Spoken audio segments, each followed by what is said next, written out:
Hi teens, this is Sarah with the Pulaski County Public Library Teen Department.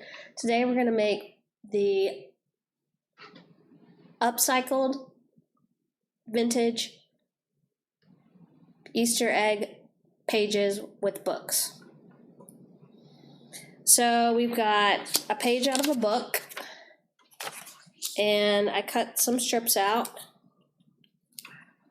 We've got an just a plastic Easter egg, regular size, some Mod Podge, and a sponge paintbrush.